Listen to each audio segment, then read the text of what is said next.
Am I the asshole? No, I'm just playing. Well, she might think I'm an asshole, but let me tell you what had happened.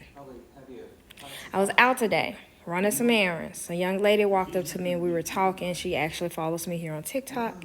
And she was telling me that she had purchased my pregnancy journal, that I had sent her labor and delivery playlist.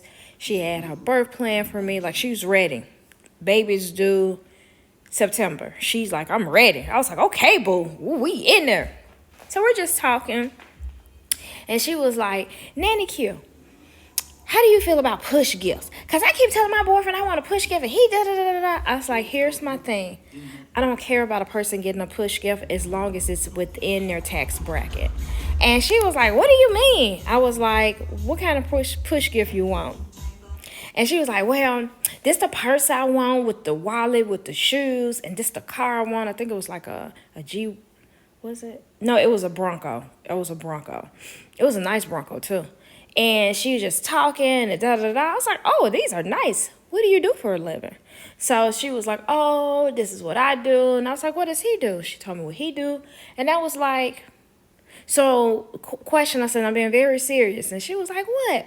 I said, do you want him to be present in his child's life for the first 3 years? And she was like, well, yeah, I don't want to do this by myself. I said, so why are you going over and beyond your tax bracket for gifts when you know that's something that you guys can't afford? And the only way you'll be able to afford it is if he works double, triple overtime to get it, which pulls him away from his family, which makes you the sole person taking care of this child. And she just kind of looked and she was like, I didn't think of it like that. I was like, where did you even hear about a push gift? Because I like to ask people that. And she was like, I was on social media. I was like, social media? I said, so let me tell you this. Somebody who has worked with a lot of y'all favorite influencers, TV personnel, reality star people, a lot of that stuff is leased. A lot of that stuff is rented. Yeah, we see the bows, we see all of that, but you really don't see them riding around town with it.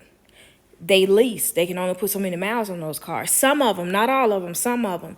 Some of them, they lease those purses from boutiques so they can get likes and views. You might not see them with that purse. You might not see them out and about with none of that stuff that they post, because a lot of times they borrow it from a boutique so they can get the likes and views and then they send it back. And she was like, oh, I didn't think about that. Then she's trying, well, like who? Now you're doing too much. Because you know I ain't going to say who. And she was like, I was just trying. And she was like, I really didn't think of it. I said, when you ask for stuff, I said, think about it like this. What is the main reason I want to have it? What benefit will it give me for having this? She got quiet and she was like, oh, I didn't think about it like that. I said, and that's okay. A lot of times we see stuff because we deserve the best. We do. But until it's our time to actually go out and buy it, we shouldn't put ourselves in debt just to look good on social media. We shouldn't try these $7,000-$8,000 baby showers when we ain't got no food in our refrigerator and our mortgage ain't paid up for 6 or 7 months. Why are we spending all this money? And we just talking about different stuff. And the reason why I said baby shower, because he was like, she want this, and then she gonna tell me the baby shower next month, every time I turn around, she need $1,000 for this, $1,000 for that. And I was like, why? Well, I want to be celebrated. I said, and you can celebrate you within your tax bracket. Why do we feel like we have to go so over and beyond the amount that we bring in? Who are we really trying to make happy? And she was quiet. She was like, well, yeah, I still want a big baby shower. I was like, and if you can pay cash for the whole thing, do it. My thing for all of my clients, and I tell all of them this, if you can pay cash for it and it doesn't hurt you, do it. But if you got to work overtime, miss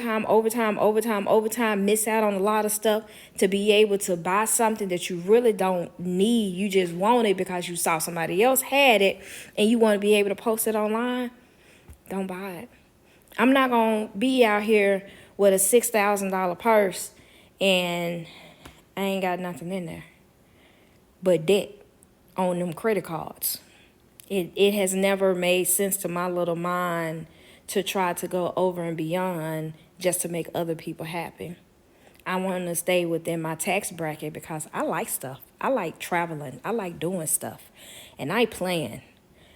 We got to do this. Okay, I have to budget this to make sure I get that. And I know people who have budget. I got a client right now. She's been budgeting since she was 21 for her baby shower. She is 37. Her baby shower is going to be the bomb.com, but she ain't going in debt for it. We have to learn to stop trying to put ourselves in debt to look good for other people. I never forget this lady told me, yeah, everybody want to keep up with the Joneses because they think they grass so green. But what people don't really know is the Joneses, they color their grass at night while everybody else is asleep.